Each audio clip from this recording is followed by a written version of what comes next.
Hello, everyone, and welcome to the Film Angle. My name's Kris, And I'm Alex. and we, of course, have a very, very special episode today where we, of course, will be discussing the long, eagerly awaited legacy sequel, The Railway Children Return. It's been 52 years of fans begging for it, and finally, now people are turning up in their thousands to witness the cinematic event of the year, right, Alex? Yep. The Railway Children Return. However, I've not seen it because I do not know what their views are on the recent rail strikes. And if they're not supporting the rail strikes, I won't be going to see the film. Well, obviously we're not actually talking about the Railway Children Return today. To be fair, though, I think it probably might have been a better movie than the one we're actually discussing today. Would you agree? Oof. I haven't seen any footage from the Railway Children Return, only a poster. But I'm going to say, I think I'd still prefer to see this film. Yeah, actually, I agree with you. It's a little harsh. He's going to turn up. He's turning up to see the Railway Children Return. I don't know, man. I remember like going around my grand's and she put on like the Railway Children, or Yeah, just it's like in the vein but of it was like I never liked it. Like there was yeah. never a point where I enjoyed the Railway Children. It's like one of those movies like your grandparents like show you, and it's like that Good Night, Mr. Tom sort of category of movies where it's like, hey, I love this story. Yeah, Goodnight, Mr. Tom was another one. Yeah, That was another exactly. Or one. Grey Fires Bobby or whatever like that. Yeah, there's one scene I remember in particular where they flag down a train, and that's about it, really. That's it. That's it. Anyway, That's we're it. not here to talk about the real way children, even though I brought it up. No, we're here to talk about Thor: Love and Thunder, and we're gonna get Yeah. deep into spoilers. So if you haven't seen it, go and watch Spoiler it. And alert. and if you don't care about spoilers, then stick around and have a listen. Absolutely. Absolutely. So there's your warning. So should we just dive like into the movie? Should we just talk about like the story a little bit? Yeah, go for it. Obviously, you've kind of already shared that you weren't exactly a massive fan of the latest film. Well, we'll get into why. Okay. Yeah. There are things I like about the movie, but there Oh are yeah. many things I have issues with. Well, anyway, the Yes. movie it opens up with Gore, who's played by Christian Bale, and his daughter Love, who are dying of like malnourishment and dehydration in like a barren desert on some planet or whatever. Even though Gore is like praying to his god to save his daughter, and she's dying anyway, and she ends up dying, and that's when the Necro Sword reveals itself and calls to Gore, and it's in this like tropical sort of oasis in the desert, and some weird flower fairy fruit orgy is going on. Yeah, And you're not sure at first if it's yeah, even like you think it might even be just like a mirage. it's presented that way, and it's here where he meets the same god. He's got, is it Rapu? Something like that. Yeah. Yeah, the god that he was praying to save his daughter. He encounters in the middle of this oasis, and this god Rapu dismisses and humiliates Gore, leading him to like retrieve the Necro Sword that's calling to him, murders his god, and denounces all gods, and instigates this crusade to kill them all, and subsequently becomes Gore the God Butcher, and that's our opening to this movie.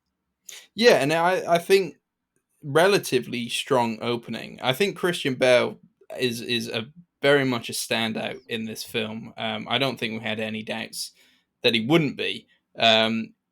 Gore Yeah, is like a very interesting villain. His motivations are really interesting. I liked the setup. My only issue was that Bale is so serious in this, and I love that. But as soon as we meet the god, it's just tonally completely different to like not yeah, you like he's a lot Whiplash. more kind of, but it almost feels like he's in a sketch. Like that's the kind of comedy kind of he Mhm. plays. It's very like like very Yeah, bumbly and I also jokey. think also is it because the CG model looks so bad as well? I thought he looked like it almost looked like a bobbling head on a body that wasn't connected to its head. It was I was like, what am I looking at here? It was kind of kind of threw me off a little bit too. Oh, interesting. Yeah, no, I didn't come across that so much. I think I was just. I mean, obviously, you're going into a Taika Waititi film. I knew it was going to be funnier than, or tried to be funnier Yeah, than but not. most films. But yeah, it was just I Yeah. was hit with such a tonal shift, and maybe that was the point, but it didn't fully work for me. But I thought the idea of turning your back on your god, essentially have Mm, like then coming across the power to be able to kill gods, and kind of looking into that and being like, his he's not exactly wrong in the film. You don't really meet many good gods along the way, and it's kind of like you kind of get it. yes. That's the thing. That's like it's an interesting concept that you begin with, and we'll get into that a little bit later too. But that's where this movie sort of has that consistent problem where it's just constant tonal shifts, and this will sort of become a recurring theme as you progress through the story. It's just like, okay, what am I supposed to be taking seriously here? Or I'm not asking for every superhero movie to be like Watchmen's style, like No. depressing, introverted or looking at itself. But it's come to this point now with Marvel, with MCU movies in general, where they just treat everything like a joke and everything self-referential, to the point where you're like, right, okay, if you don't take yourself seriously, like, how am I supposed to be invested in anything that actually is thematically going on in this? It's just leading you, it's become a sitcom, and a bad one, like a pilot episode. Yeah, they're starting to lack the sincerity that's needed to kind of make you connect with some of these characters at times. We obviously move on from gore and go straight to our main character, which is Thor, and we get a bit of a backstory as to what he's been up to since the events of Endgame, hanging around with the Guardians of the Galaxy, who have a bit of a extended cameo appearance here. It almost feels like Taika Waititi wasn't sure what to do with the ending of Endgame, and just kind Yeah. of like shooed them away as fast as possible. Um, so he's basically a glorified member of the Guardians, and has sorted out his kind of weight, and is just trying to like find his place in the world. Yeah, I feel like they could have squeezed a little more juice out of the Peter Quill and the Thor dynamic that they kind of introduced in Infinity War and Endgame, because I love Hemsworth and Chris Pratt, but the energy they had between them two and the banter playing off each other, the rivalry was quite fun. Was one of the highlights of Infinity War for me. So I was kind of missing a little bit of that too. Yeah, I completely agree, and I think Infinity War and Endgame handled the character of Thor really well. Like in Infinity War, he just pretty much lost everybody: his dad, his brother, his home, and they kind of broke down the bravado, the kind of jokey nature that Thor had with Peter Quill, to kind of like really show how much he was kind of Yeah, struggling. and and then also and then Endgame kind of took it a step further with kind of his mental health, having failed his mission to kill Thanos, and kind of how he dealt with that in a bad way, no longer feeling worthy um, yeah. as a god. But then this it all kind of gets swept under the rug pretty quick here. Would you say? Yeah, and also like you made a really interesting point about his performance in both of those movies, Infinity War and Endgame. And the thing that made that performance so funny, matched with Peter Quill, was how deadpan Thor was. And Chris Hemsworth's really good at delivering that deadpan humor. And here it's complete shift, where it's more on the side of that himbo goofiness, which you're Mm. just getting 100% at the time. Or I actually, which is, Hemsworth is good at that too, but I think he's much more stronger when he's a little bit less self-aware of how funny he's being in the moment, and that's more like that Drax thing where it's that lack of self-awareness, and I was missing a lot of that during this movie. Yeah, it's almost as if Thor was trying to be funny this Yeah. time. Whereas I think even Ragnarok, he wasn't always in on the joke per se, Hmm. even though that's a funnier film. Um, and they obviously kind of did take some kind of liberties to make Thor a more comedic character, which, you know, I'm not mad against. Like, I feel like Marvel really don't know what to do with Thor. It seems they've struggled with kind of every film in a way, and like, how do Mm. we go heavy on the Norse mythology? Do we turn it into a fish out of water kind of thing? Do we go Yeah. full blown comedy? Which obviously Ragnarok, I think, kind of cut the balance pretty well. I don't love Ragnarok, but I think it's a pretty decent and funny film. But I Hmm. think I think here they tried to go down like an element of like, this is just a full blown comedy with a bit of a paper thin plot to kind of tie the jokes together, and it didn't really work for me. I didn't find it as funny this time, which I know is very subjective, but a lot of the jokes fell flat and they just kind of felt like, oh, let's just say a silly thing to be silly. And there wasn't as much kind of It's really smarts fun. or anything behind it so much. I just think that it's so funny to me that Taika Waititi openly stated that he was not interested in doing another Thor Ragnarok type movie. That he actually, in quotes, he said wanted to do something more interesting for myself to keep the whole thing ignited and to make sure that I'm feeling creatively stimulated. And then he just goes on to make Ragnarok again, but like times 10. So really doesn't make sense there, actually. Well, it's definitely different than Ragnarok.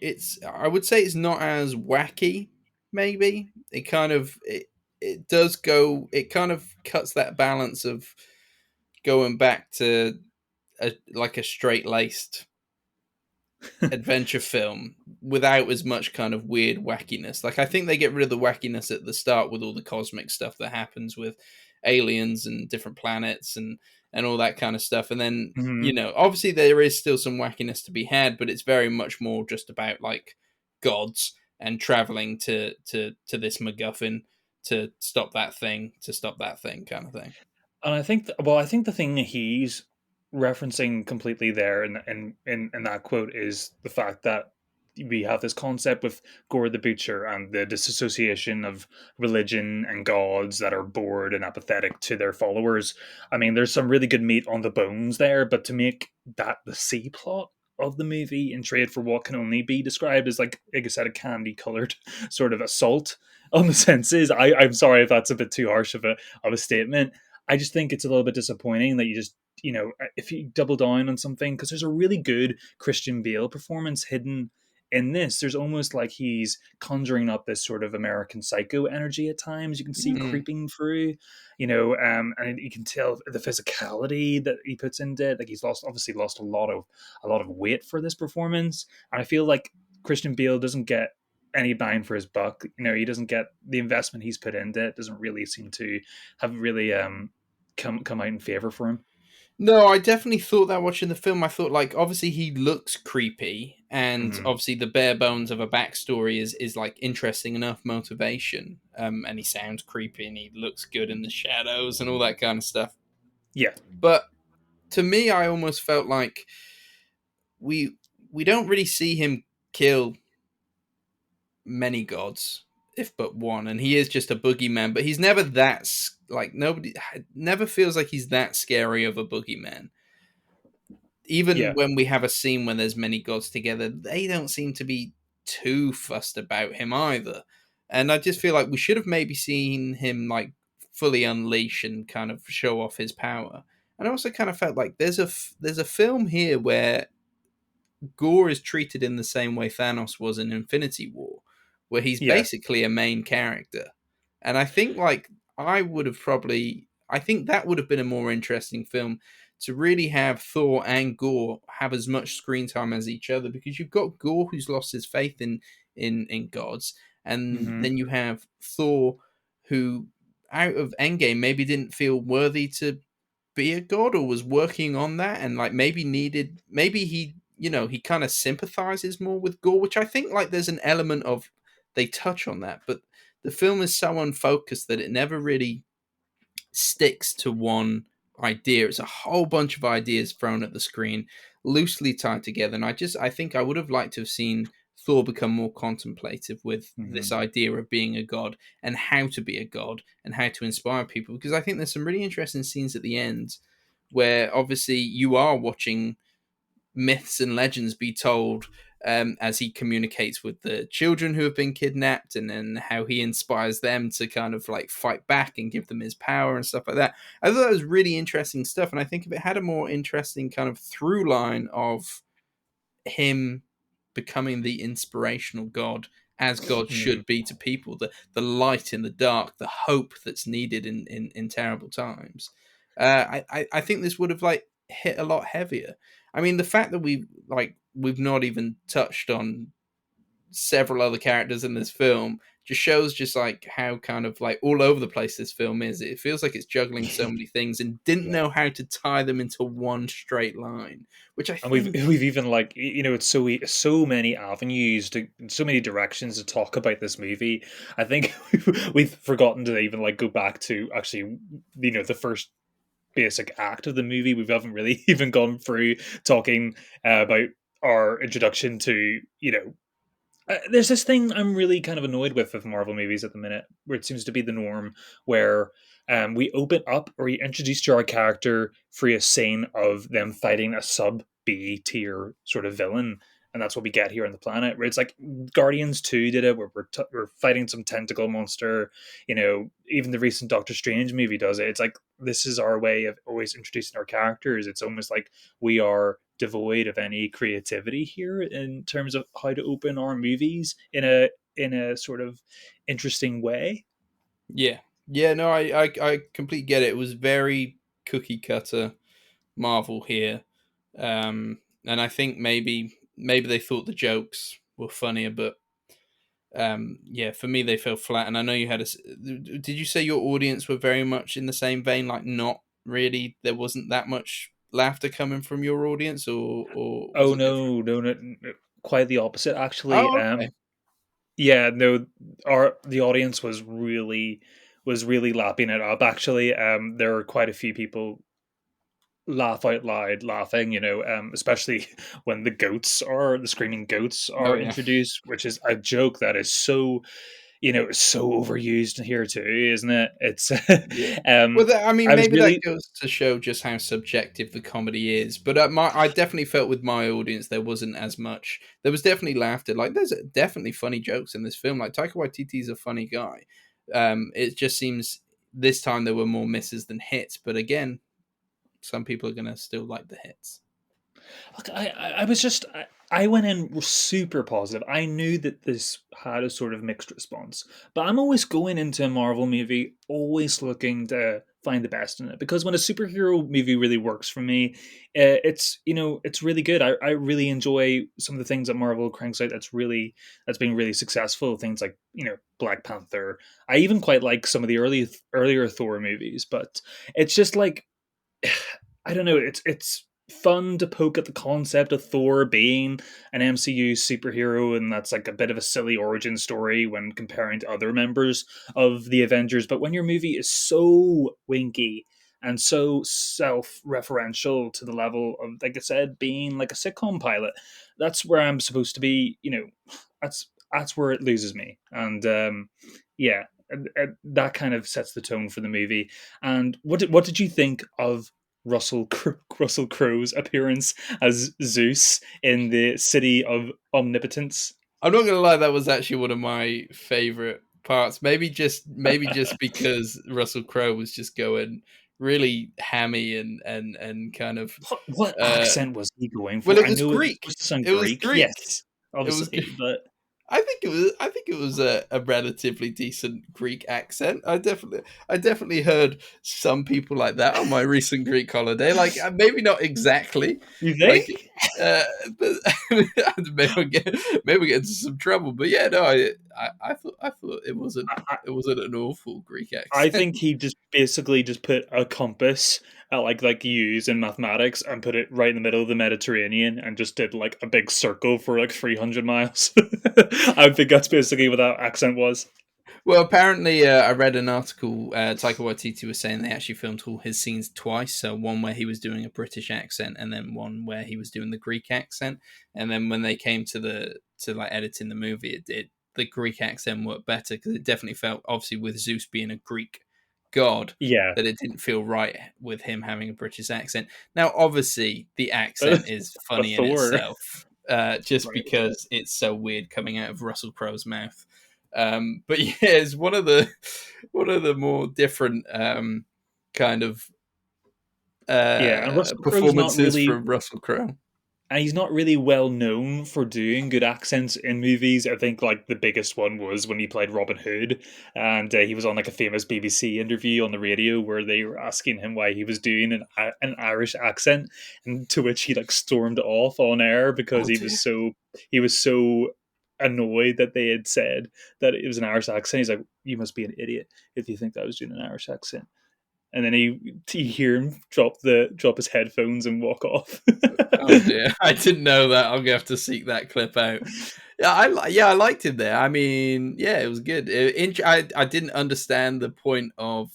Well, I guess I kind of understood the point of the scene was going to the gods, but the kind of outcome of Mhm. it was very all over the place. The idea that they initially wanted to maybe like get them to help, but like even before even asking them for help, they were like, no, nobody's going to help. Let's just try steal the lightning bolt, just another weapon to have. And then the idea that they needed to disguise themselves despite being gods themselves. I was just, it was, the scene felt like there The must have been lightning more bolt on the thing. cutting floor. The lightning. I almost forgot that the lightning bolt thing was like an objective of theirs. It's like that was a really lazy plot device, and it didn't feel like as an audience member watching that, you didn't feel like, oh yes, that is the thing that they need. It Yeah. it just felt like it was just there to be there. Especially because the lightning bolt wasn't very unique as a weapon anyway. It was just It ended like, up not what did being it that do? useful. Yeah, Yeah, what did it do that other weapons, they like magical weapons, do anyway? Um, Weird. We haven't even touched on the fact that Natalie Portman's back as uh, yeah. not Lady Thor, sorry, the Mighty Thor. Doesn't like being called Lady Thor, which is fair. The Mighty Thor, Jane Foster, who I was really Mhm. happy to see her back. I liked her in the first two Thor films. Well, Obviously, that's she because didn't really get. you're a simp for Natalie Portman, Alex. Well, yeah, I mean, an OG crush, from the Star Wars From the Attack of the prequels. Clones days. From the Attack of the Clones days. But yeah, no, I liked her in those. I don't think like her, kind of acting abilities were potentially utilized very well in the small kind of Yeah. romantic role she played. But I was happy to see her back here.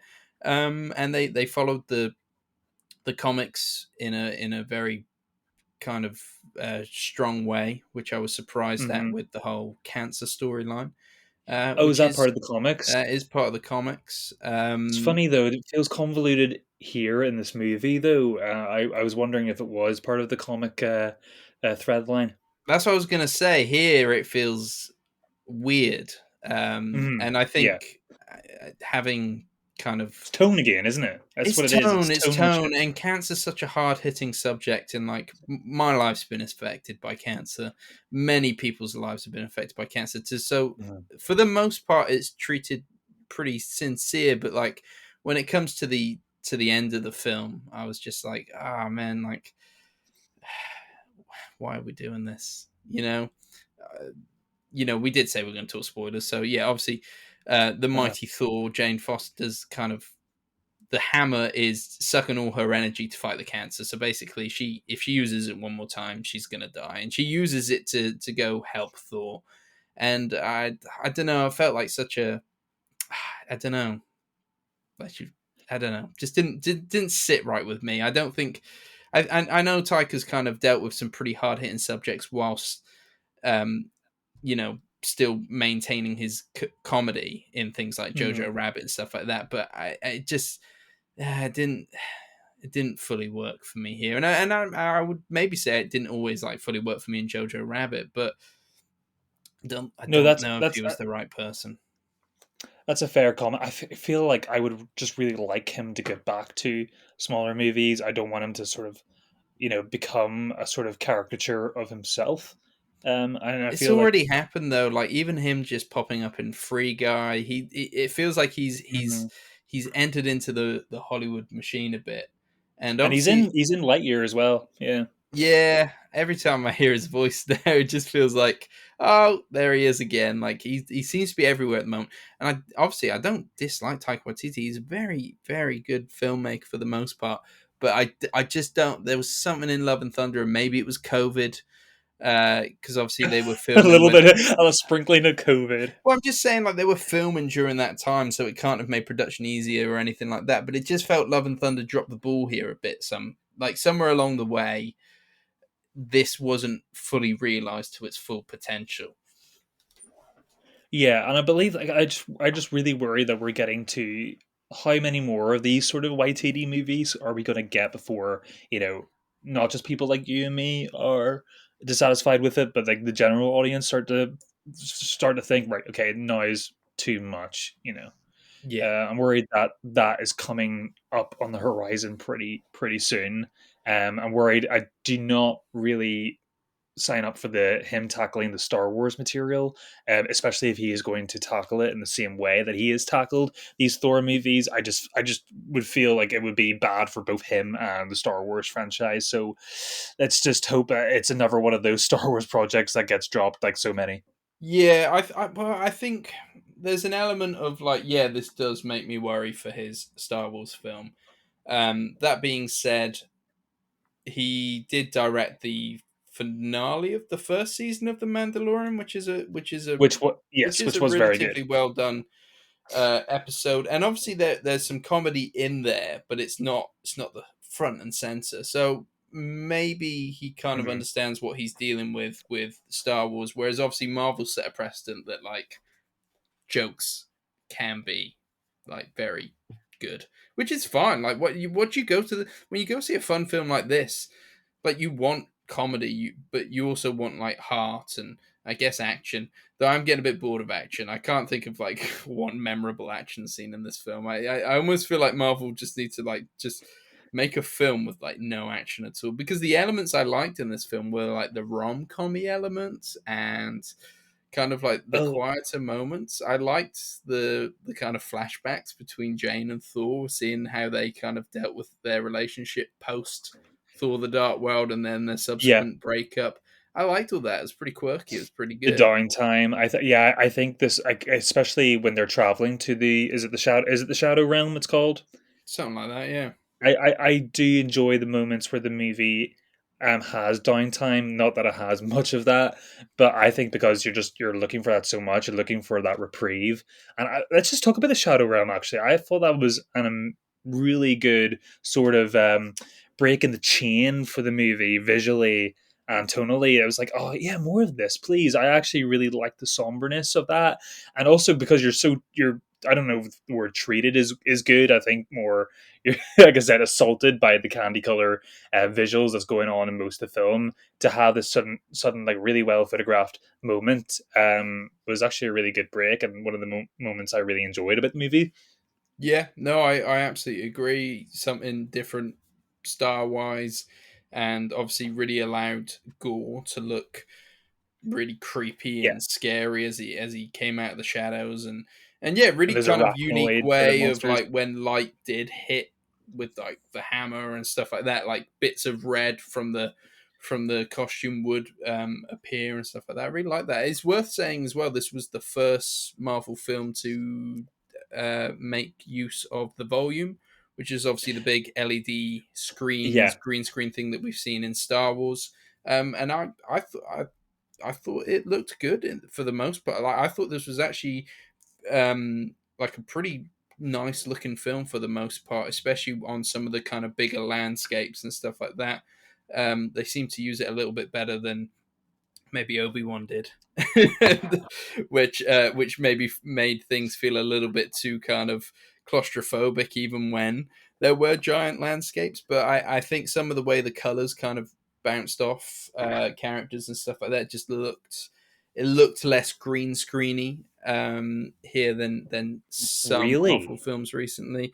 Now, all right, yeah, I know you're going to disagree. You really. saw it in IMAX, so maybe you got to see the flaws more. But I know there's been some dodgy kind of screenshots that people have been sharing on Twitter, but I didn't bump across them so much. I thought, especially when they were traveling to the Shadow Realm, and you obviously had space around them and kind of the No, colors of the Rainbow Bridge. that looked good. That looked really nice. It's clearly used at the end when they come across eternity and stuff like that. Yeah. Um, No, I I don't like know. that. I I thought that looked quite romantic, and I liked how it's, it was kind of like romantic space sort of visual aesthetic going on there. I just thought the rest of like the on planet, the CG environments, especially in the city of Omnipotence, were just so garish and over the top, and altogether really ugly. I made me reminded me of films like Gods of Egypt and Clash of the Titans, those sort of like 2010 era movies where we were really starting to get into CGI and using it for a lot of these big blockbuster movies, and it just looked clunky to me. I felt like everything was just plopped on the screen, and it was just like I was. It was exhausting to kind of keep up what was going on at times, especially in those world building, establishing shots that you get. Fair enough. I don't think I mean, I don't think I hit that as much. I definitely hit it with like the helmets at times looked awful when they were just kind of looked like they'd just been like Looked like an Instagram cropped onto filter. people's faces. And then obviously you had that floating headshot when Heimdall's son reaches out to them, which looks like something out of a B movie. And I don't know whether that was the intention or not, but it looked like it just takes you back a minute. You're like, what am I watching? Apparently the fourth most expensive Marvel film ever made. I So can't believe how expensive this movie is. it's got to be because they started filming, at the start of COVID restrictions and stuff. It's got to be because of Must be. that. But yeah, I mean, I hope Marvel can utilize the volume in a good way going forward because I think there are a lot of their films, especially I think you saw it a lot in Spider-Man: No Way Home, which the green screen was starting to get a little bit obvious. Hmm. Yeah, I feel like I'm not convinced by the volume yet. I feel like it was really well utilized in The Mandalorian, and I think that's simply due to how stripped back the landscape in The Mandalorian is, and how stripped down and simplified that is. I think when you're dealing with material like this movie, you've got a lot more going on visually, and there's a lot more to accommodate in terms of lighting and what's going on in the foreground and background. So maybe I'm not yet to be completely convinced by it, but I'm looking forward to when they finally crack it, give it a good crack. Yeah, that's fair enough. That's fair enough. I like I said, I don't think this was an awful looking film. In fact, like it seems a bit more colorful than most of the MCU's outputs, but and kind Yeah, of felt certainly a compared to little bit the more like it like the felt a first little bit two more Thor like movies. 3D, and it's like there was maybe more to it. But yeah, that's just that. I don't know. I don't know. Um, Would this movie have been better? And I know we previously got this year, we got the second Doctor Strange movie, Multiverse of Madness. Would this movie have been more suited towards like the type of filmmaker like Sam Raimi, who would have probably had a really good sort of touch on the gore character? I feel it would have been really suited towards someone like him. I think we definitely would have seen a lot more of Gore in the film had it been Sam Raimi. That's for sure. It's an interesting thing because I do wonder if Sam Raimi, after kind of Oz and Powerful, wasn't keen to go back into like a fully fantastical world, which obviously most of this film takes place off of Earth. It's not really much of Earth going on. So Yeah. whether he would have been too keen on that, because I know he likes returning to New York and kind of getting that. But would I have wanted it? I don't know. I don't know. I think after Ragnarok to have such a tonal change again to Sam Raimi would not have been maybe the best idea. That's true, but Thor is, yeah, I guess so. But Thor is not a stranger to tonal changes, though. I mean, all three of those movies that preceded this one have completely different tones. I think it's fair to say. Yeah. Um, so yeah, it's yeah, like you're saying, it's like they're not fully comfortable with the Thor character yet, even though I think they should be. Chris Hemsworth completely owns it. I think you can just make a compelling story, and I think you're right. If they made Thor a little bit more internal and a little bit more regretful, Because the openings, they have this sort of opening montage where they, it's like, his brother Loki died and then died again, his mother died. Instead of like making that like a 2 second joke, wouldn't it be much more interesting if they made that sort of the core element of his character of this in this film, instead of the himbo goofy self winking stuff? It would have had a lot more tangible stuff going on, and that would have married really well with the gore story, I think. Yeah, that's exactly my thoughts, and I think that's where maybe the film, it's so unfocused with so many different ideas. Um, like Valkyrie here, kind of almost just feels like she could have been swapped out for anyone. Hell, Oh, and I love Tessa. even My, oh my yeah, favorite part of the film. I absolutely love Tessa Thompson as well. I would have Same. loved to have just seen Tessa Thompson and Natalie Portman just doing cool shit for a while and then bring Chris Hemsworth in later. But again, I love Chris Hemsworth. He's a charisma machine. He's Yeah. obviously ripped as hell and great to look at as well. But it's just Yeah, I don't think he could get any more ripped in but this it movie. just feels like everything was just there, but there was no reason for it being there. But you're right, that something focus on that would have tied everything a little bit more together, and that's why I think like his character was handled so much better in Infinity War and Endgame, because they broke that down a little bit to kind of figure out what's going on behind all the Hmm. bravado, and then kind of breaching all the sorrow. And I just think, yeah, it would have married perfectly with Gore. And they're missing Why such a wouldn't they have done that?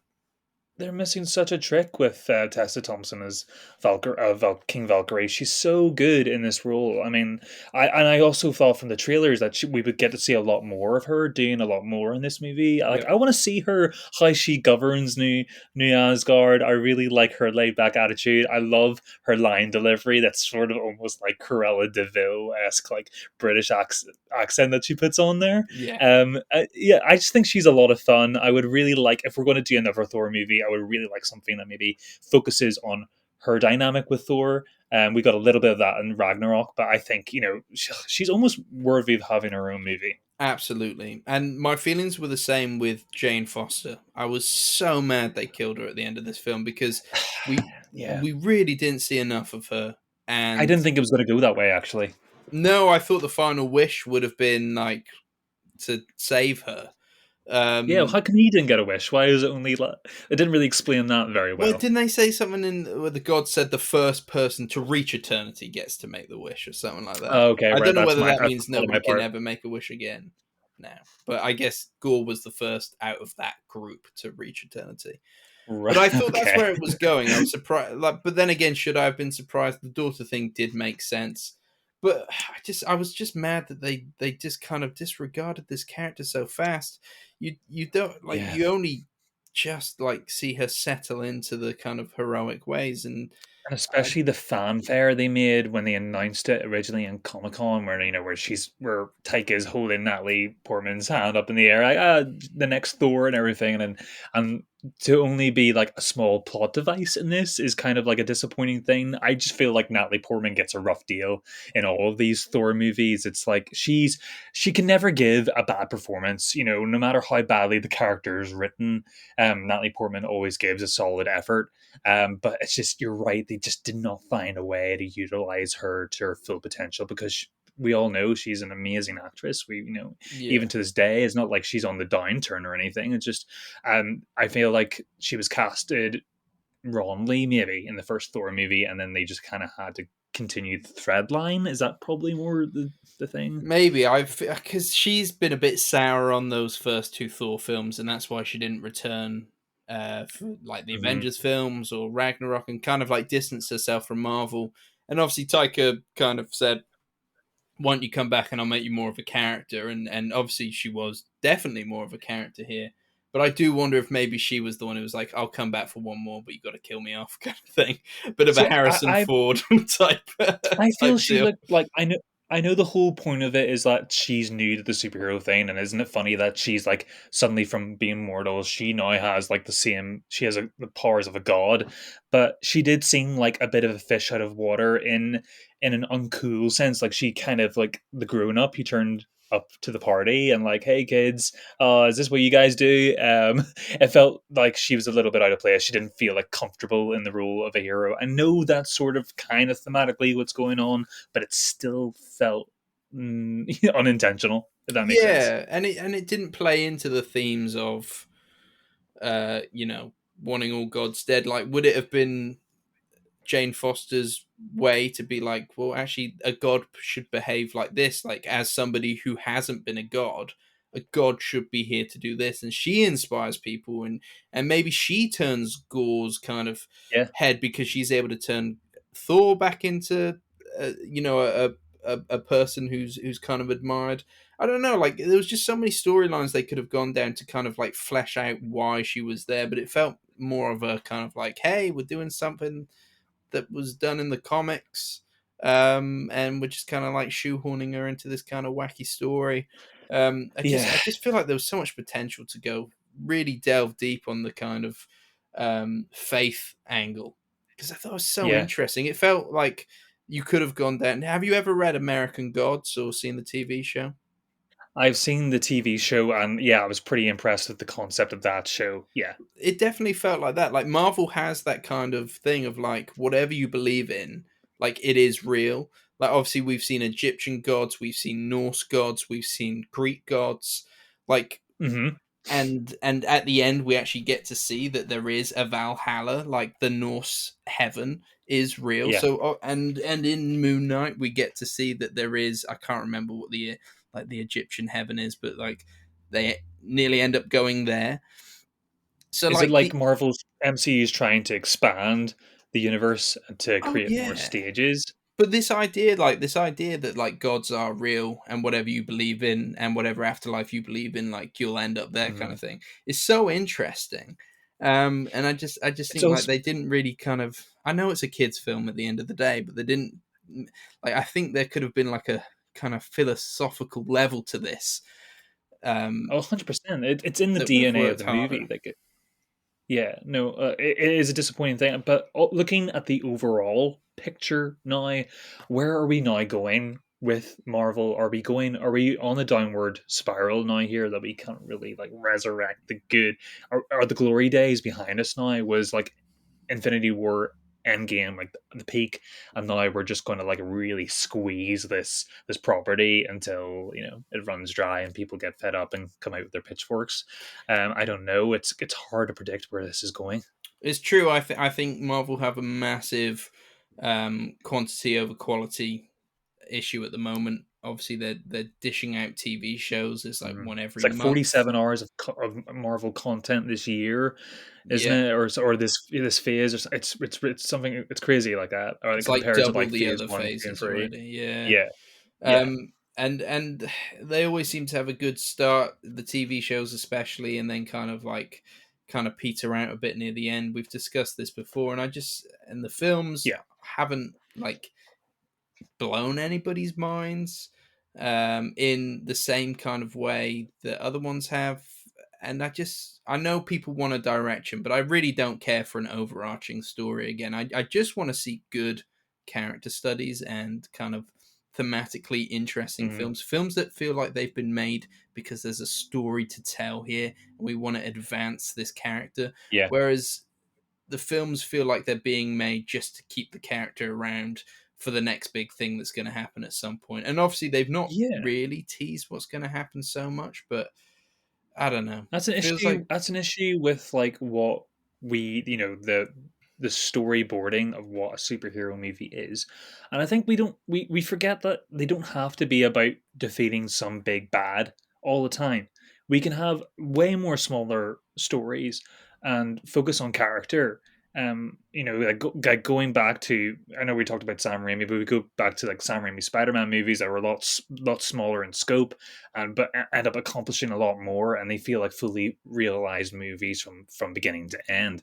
But this just feels episodic at this stage. It feels inconsequential when you watch this movie. You feel like it's a movie of two acts as opposed to three, and I'm waiting for the next part to happen. So I don't know. It's just I want a little bit more reason to exist. Yeah, definitely. And it really does feel like when you see the early reactions from Marvel films now, like every time it's like, hey, I had really fun, a lot of fun with this film. Like, oh, Yeah, and the post credits are incredible. Like, people are so big on like how incredible the I post know. credits are. And you're just like, excellent. We're just advertising the next thing constantly. And I know it's a Yeah, formula that's worked, but God, come on. Like, and the stakes are always end of the world shit. Like, come on. Spider-Man yeah. 2 feels like it has high stakes, but it's literally like, will I get the girl? Will I can I be Spider-Man and not push my family away? Can I live a dual life? And it feels just as high stakes as Gore the God Butcher, um, killing all gods, you know?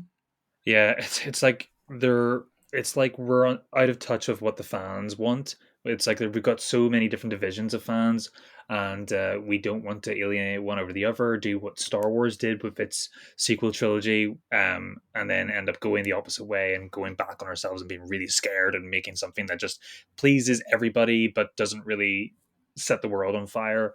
Um, it's again, we've had this conversation before. I don't think we bore people by listening to it again, but I think it really does devolve from this big corporation mentality where we are in this stage with films now where when they're over $200 million, we are scared to do anything that, out of the ordinary. I think the time for making auteur pioneering movies that are got a budget that big, unless you're James Cameron or someone who's got a bucket load of money, are sadly behind us. Yeah, it feels less like Marvel are breaking the wheel, like maybe they were at the start, and they are just the wheel now. Mhm. Um, and yeah, I mean, I feel like Kevin Feige's a good enough producer that he'll learn from mistakes Oh yeah, and but it's just you just got to hope that he's listening to the right concerns and he's not listening to like the loud people on social media just being like, oh well, so and so should have cameoed here, because that's so boring. no, honestly, and you feel like those end credit scenes that you were mentioning. It's like you're making them because you have to. You've submitted yourself to a formula that you have to commit to. But nobody at the end of a Marvel movie leaves. At the end of the movie, it just doesn't happen now. It's so well in the psyche, in a second nature to us as viewers, and to the point that if somebody does walk out, people like start like whispering to each other, going like, "Why that guy?" And it's so strange now. But they feel like they don't have any reason to exist other than existing because they've got nowhere to join up to. There's no, like I said, there's no overarching story going on at the minute. So why do we need post credit scenes? Yeah, yeah, I don't hate them, I just hate the emphasis on like reviewing Yeah, how reviewing them and making them like as exciting as the film itself, when it's like none of them should ever be as should be more exciting than the film you've just seen. um but there you yeah, go. it's almost like a form of gambling where it's like where you get like those video games where it's like FIFA where you get like those cards and you get peek at, have pay like 50p to peek at what your card could be, and it's like it's that human curiosity thing, and I Oh think yeah, as opposed to actually being excited about the material. it's always nice to get a tease of what's next, but yeah, I think it's more when people are raving more about the post credits than the film. It's like, oh, come on guys. Come on. Well, says a lot about the movie. Maybe that's the case. Maybe that's the case. I mean, shall we discuss the post-credit scenes? shall we? Shall we become Is those there people? is there much? I mean, we like you said earlier, we get Natalie Portman. She ascends to Valhalla, where she's met with I forget what's Idris Elba's character. I'm sorry, everybody's screaming at Heimdall. me right now. Yes, she is met there, and she is welcome to Valhalla, and we get a little glimpse of a CGI Valhalla, and we know that it's real, I suppose. Right? Do you reckon that's And a tease of like these guys could come back, or do you think it's just a little like wink, like they're well, we dead? could probably like communicate with him or something. Like is that what you're saying? Well, I just didn't know whether it was like a nice little like just little send off for both Heimdall and Jane Foster, in a way of like they're in a peaceful place now. They've Yeah. ascended to Valhalla, and that's where they are, or is it like a oh With well, Thor. it is a physical thing, and Yeah. potentially we'll bring them back So is one like, does day. that mean like a Morton Joe and like the cast of Mad Max Fury Roads there? Yeah, something like that. And then obviously the other one was the introduction of Hercules, who's being played by Introduction? introduction of Hercules or Hercules as they pronounce it in Greek, who's being played by Roy Kent, Brett Goldstein, but Roy Kent from Ted Lasso. But yeah, Brett Goldstein, I think is his actual name. Just know him as Roy Kent now. Yes. Yeah. Yeah. I think everybody just knows him as Roy Kent. The thing that I'm most interested in with him appearing as Hercules, if he appears in the next movie, is he going to be shaved or not? Because he is hairy in Ted Lasso. That's I true. don't know if Hercules is going to be that hairy. That's true. I don't know. I don't know. We'll have to see how much Marvel pay him. We should have got a post credit scene about like waxing or something. I would have got excited for that. That'll be in the post-credit scene of the Hercules movie. So, would you recommend people to see the film, Chris, or is this a miss for you? It's a miss. It's a miss for me. I feel like if you're wanting something that's a distraction, and you really were high on the stuff that Taika Waititi was giving you in Thor Ragnarok, and you thought, "Oh, that wasn't enough," probably this is the movie for you. But I felt like it just didn't thematically work for me, and I thought that the jokes weren't funny, and I think they came at such a rapid pace that I couldn't even, you know, think about if I liked them or not. It was just like I was straining to enjoy myself. So it's going to be a pass from me. It's not my top tier of Marvel movies. I don't know how you felt about it, Alex. No, I'm very very similar to you. I think there's no doubt that there's still fun to be had, and I think that's maybe like the saving grace of these Marvel films that no matter the quality, they're always a relatively fun Yeah, time at the cinema. But yeah, it definitely feels yeah. like this one was just a bit of just thrown out there, and it's like okay, okay. Interesting to see where Thor goes next with his kind of surrogate daughter in a way, Gore's daughter, who's Oh yeah, is we didn't actually even talk about played that. by Chris Hemsworth's child. So there you go, nepotism at its finest, uh, or cheap labor. I think Taika Waititi said. Um, but that's an interesting angle, I think, to go down the father route. So who knows? Maybe the next film will offer a more interesting angle into Thor. So there you have it. We're not too big on the latest Marvel film, but who knows? Maybe it'll get better and they'll learn from their mistakes. Uh, Mm, I've enjoyed chatting to you, Chris. So that's it for the film angle tonight. I'm Alex. and I'm Chris. Good night.